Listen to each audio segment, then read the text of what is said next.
The 250 was a hell of a race. RV.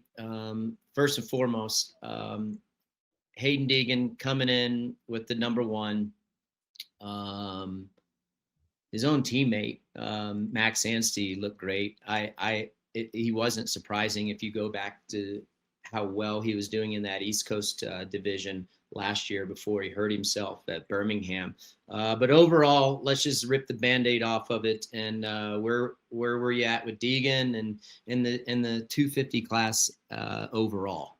Yeah, well, Max, number one, let's start with him. Obviously, we're watching him right now, replay of him crossing the finish line, collecting another Supercross win for himself. I think at age 32, I think is what it is. So yeah, something. Yeah.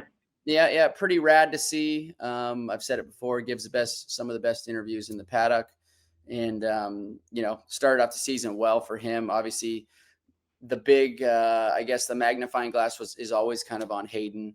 How's he going to start the season? What's going to happen? There's a lot of hype around Haiden. I think Haiden salvaged what he did what a champion does, right? So he didn't get the start that he wanted. I think he rode well. He put himself in a great position. You say it all the time, RC. Sure, Haiden wants to win every single race that he can, but I think he's playing the long game, especially now in his last, call it Supercross season in the 250 class. So I think he's still the one to beat, still the man to beat. But his teammate, like I said, Max rode phenomenal, and it's going to be interesting to see if I know the consistency is there from Haiden. What we don't know is can Max have 8 rounds of consistency and put himself in a position to race Haiden for this championship. If you just go off sheer speed of Saturday night, Max can run with those guys up front. So it's going to come down to who can be the most consistent, and it's typically been Haiden in the past. Yeah, it has. I will tell you though, and again, I thought Max looked like a carbon copy of what he looked last year until he got hurt. I mean, dude, the guy was doing phenomenal last year, and he looked so good in that main event. I mean, he looks like he's not on the edge. He looks completely comfortable, and again, he looks like a veteran amongst rookies. Yeah. And he, he has a lot of years on these guys, but he just looks so sound on that motorcycle. He's a straight up contender. In the long run, though, I do agree with you. I think Hayden is still the guy to beat. But I said it on the broadcast, dude.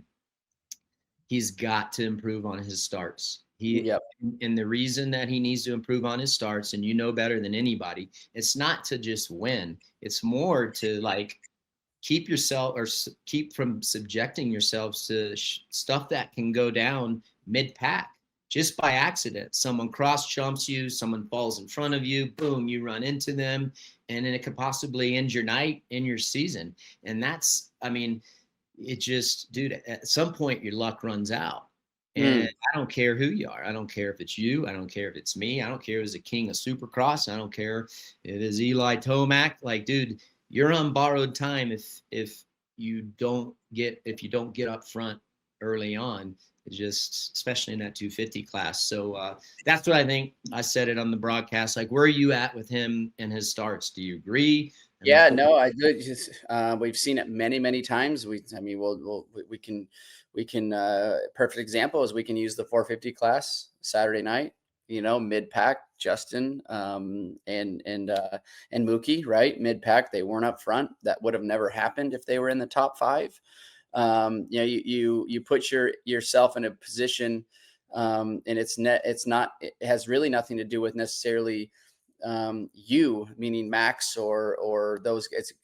There's so many things that can happen on that opening lap, because everybody's fighting for position. They're jockeying for that position on the opening lap to put themselves in the best position. So safety obviously is a huge part of that as a racer, getting off that line and putting yourself up inside that top 5. You're typically, all those racers are great racers, but when you're anywhere from 8th on back, 10th on back, you know, it doesn't really matter. Guys are moving over inches at times, and you're 3, 4, 5 wide in a rhythm section. And, you know, one guy moves 3 inches one direction and the other guy moves 3 inches the other direction, and you're caught in the middle of that. You know, it's really nobody's fault. So, I agree with you there. Max has got to, if he's going to race with Hayden, and want to sit there and put himself in a position to potentially win this championship, he's going to have to improve on the starts and be there every single weekend. That's for sure. Yeah.